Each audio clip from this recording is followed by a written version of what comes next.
بسم الله. السلام عليكم.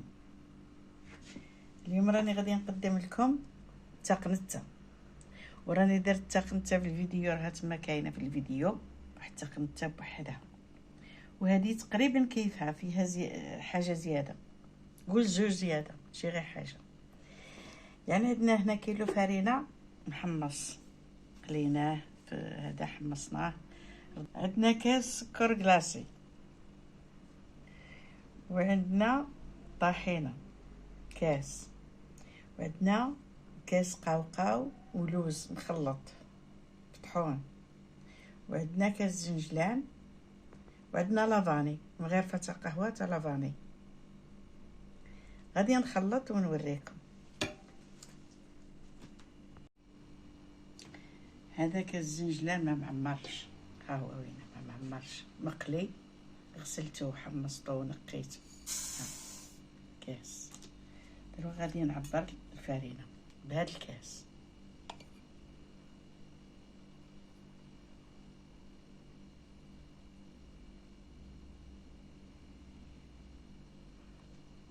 واحد،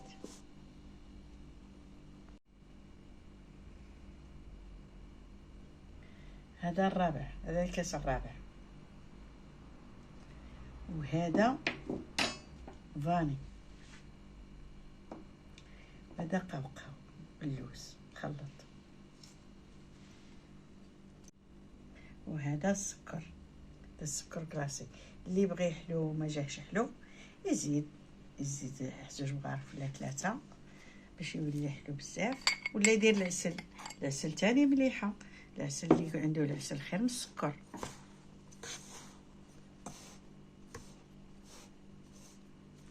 ونسيت لكم كاس زيت، الزيت ما عبرتهاش ما درتهاش، انا غادي نعبرها ونديرها لكم. كاس زيت تحميوها، هذا كاس زيت تحميوها مليح وتخليوها تبرد، ولا خصكم زيدوا، ما خطرات نديروا كاس، خطرات تزيدوا اكثر من كاس. وهذه الطحينه،